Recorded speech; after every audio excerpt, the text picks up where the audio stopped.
9वीं समांतर रेखा किन देशों के बीच है? लास्ट टाइम हमने डुरंड रेखा पूछी थी जो कि पाकिस्तान अफगानिस्तान के बीच में थी, ठीक है। पाक, जलडमरू, इंडिया और श्रीलंका। तो आज थोड़ा सा हम अपने पड़ोसी देश नेबरिंग कंट्री से बाहर जाके जो नया सीमांतर रेखा है उसके बारे में पूछा है। 49वीं समांतर रेखा किन दो देशों के बीच है? भारत, श्रीलंका, उत्तर कोरिया, दक्षिण कोरिया, जर्मनी और पोलैंड, अमेरिका और कनाडा।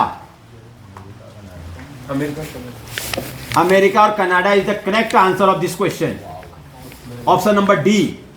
ओके, हाँ, तो ये थोड़ा सा मैंने वो कर लिया है, मतलब कुछ चीजें जो है बेटे, ये देखो, कुछ चीजें जो है आपको पता होनी चाहिए, नजदीक वाली हो सकता है ये थोड़ा, और जीके में कहीं का भी पूछ सकते हैं। मैकमोहन रेखा किन देशों के बीच है? भारत और चीन के बीच है ना, ठीक है। इसका निर्धारण कब हुआ था? 1914 में हुआ था। किसकी अध्यक्षता में? इसकी अध्यक्ष, ठीक है। दूसरा है रेड क्लिफ रेखा। रेड क्लिफ रेखा ये क्या है, किसके बीच है? भारत और पाकिस्तान के बीच। अभी फिर जो है श्रीलंका के बीच बोला, भारत और श्रीलंका। पाक जलडमरू, पाक जलडमरू या पर्क स्ट्रीट भी बोलते हैं इसको, क्या? पर्क स्ट्रीट, ठीक। अभी इतनी चीज तो हमारे देश के अगल बगल वाला, आज एक दूसरा हो गया, अभी और आगे आएगा, ठीक है। दक्षिण कोरिया, उत्तर कोरिया सबके बीच, ठीक है। तो अमेरिका और कनाडा के बीच आपने जब देखा होगा, अब आप अगर आप अपडेट रहते हैं, जब क्या कहते हैं डोनाल्ड ट्रंप की जब सरकार बनी थी तो उन्होंने सबसे पहले इसी मुद्दे को उठाया था कि कनाडा में हम जो दीवार है, क्योंकि कनाडा से बहुत सारे लोग अमेरिका में क्या करते हैं, गैर कानूनी तरह से इंटर करते हैं, ठीक है। और दुनिया के बड़े बड़े देशों से मतलब गैर तरीके से वहां जाने के लिए 20 लाख, 25 लाख, 50 लाख रुपया भी दे, क्या कहते हैं, जो शिप वगैरह या जो गैर तरीके से कानून से एंट्री कराने का देते हैं। और वहां जाके जरूरी नहीं है कि आप अमेरिका में इन हो जाओगे, हो सकता है पकड़े जाओ और जिंदगी भर की जेल हो जाए, पर लोग जाना चाहते हैं, ठीक है। हाँ, आप क्यों जाना चाहते हैं उसके बारे में डिटेल में डिस्कस करेंगे कि अमेरिका की पॉलिसीज क्या है, वहाँ के पर डे वेजेस क्या है, पर आवर वेजेस क्या है, वहाँ के सिटीजन की सिक्योरिटीज का क्या वो है, और लाइफ स्टाइल क्या है। इसकी वजह से लोग अमेरिका में क्या होना चाहते हैं, इन होना चाहते हैं, ठीक है। अगर क्योंकि वैध तरीके से उनको ऐसे परमिशन नहीं मिलती है, ठीक है। इजीली वहाँ का वीजा बहुत लेना बहुत टफ है अमेरिका का, ठीक है। चलिए नेक्स्ट है, हम जो स्टोरेज यूनिट की बात कर रहे हैं, यहाँ पे थोड़ा सा टेक्नोलॉजी की ओर जाते हैं। जो कंप्यूटर आजकल के हम लोग यूज करते हैं, मोबाइल फोन यूज करते हैं, तो इसमें एक यूनिट होती है 1024 MB मेगाबाइट बराबर कितना? 1 गीगाबाइट, 1 GB। तो सबसे पहले बिट, बाइट, केबी, MB, GB, TB, ठीक है, हेक्साबाइट, पेटाबाइट, तो अलग अलग होते हैं। तो और सबका वही रहता है 1024।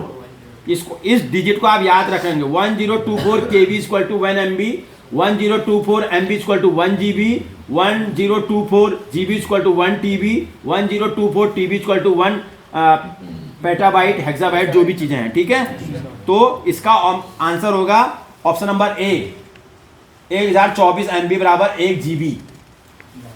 तो हमारे जब मोबाइल देखते हो कि सर 128 GB है, 500 GB की हार्ड डिस्क लगी है, 1 टेराबाइट की हार्ड डिस्क लगी है, तो वही चीज। सबसे छोटा ही काय बता दे, तू बता दे। है नो, केबी नहीं, बाइट। ये देखा बेटे, मेरे कहने का मतलब इस टाइप के सवाल ऐसे हो सकता है। तो आपको याद रखना ये गीगा टीबा ना भी हो, तो ये जो बेसिक चीज है इसको पता होना है। यूनिट ऑफ स्टोरेज बिल्कुल ना इंग्लिश में आ सकता है, ठीक है, ठीक है। तो पता तो होना चाहिए, आए ना आए, ठीक है। सबसे छोटा क्या है? बाइट। ये नेक्स्ट है, यदि 15 व्यक्ति किसी खाई को खोदने में 10 दिन का समय लेते हैं, ठीक है, तो कितने दिन में इसी खाई को 10 व्यक्ति खोदेंगे? पहले 15 खोद रहे थे 10 दिन में, अब 10 खोद रहे हैं 15 दिन में। 15 दिन में कौन सा वाला फॉर्मूला यूज किया? M1 भाई MDH मसाले बोला ना मैंने, MDH अगर और भी साथ में है तो MDH। ये भी फिर क्या है, अगर ये नहीं है तो, अगर है तो ठीक है, नहीं तो इसको कट कर दो। आदमी कितने हैं? फर्स्ट में 15 हैं, 10 दिन का समय, बट्टे में 10 व्यक्ति, बस हो गया। गुना क्या पूछा, दिन डे बोला है तो D2 कर दो इसको या X कर दो, ठीक है। बस हो गया, कितना 15, बस हो गया। अभी इसमें भी किसी का गलत था, देखो तो आपके उसमें किसी का गलत है? एक का गलत है, ये तेरा 2 का गलत है, तेरा किसके पास? ये देख ले, 2 बच्चों का, तेरा भी गलत है पीछे, देख ले। तुम दोनों देख लो भाई, MDH मसाले भूलोगे तो नहीं है ना। नेक्स्ट है राष्ट्रीय बालिका दिवस प्रतिवर्ष कब मनाया जाता है? 1 जनवरी, 15 अगस्त, 24 जनवरी, 10 फरवरी। डेफिनेटली 24 जनवरी। अभी तो मना रखा है हमने। अपडेट नहीं रहते हो, मोबाइल दिन भर चला रहे हो, बट अपडेट नहीं है कि आज कौन सा दिन है। आजकल तो नोटिफिकेशन आ जाते हैं, कोई ना कोई पोस्ट आ जाती है, कोई ना कोई अपने व्हाट्सएप स्टेटस में डाल देता है कि राष्ट्रीय बालिका दिवस में हमने आज ये कार्यक्रम किया, ये चित्रकला प्रतियोगिता हुई, यहाँ ये हुई, कुछ ना कुछ होता रहता है, तो अपडेट रहिए।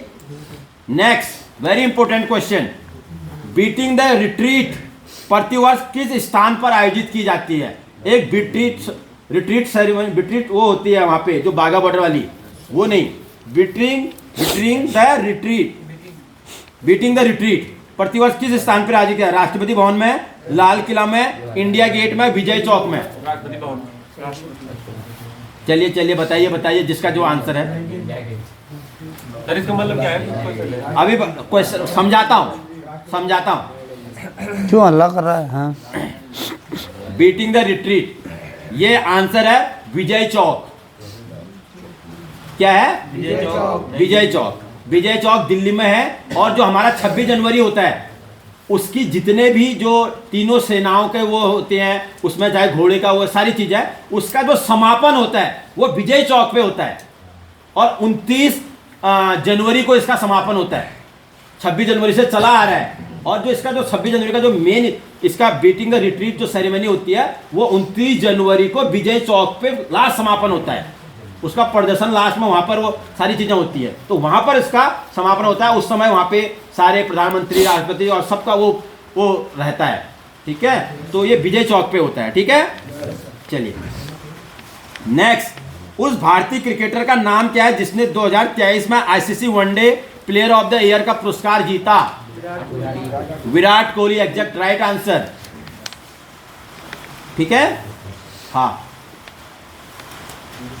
था, हो सकता है और पहली बार सुन रहे हैं। हलवा समारोह निम्नलिखित में से किस घटना से संबंधित है?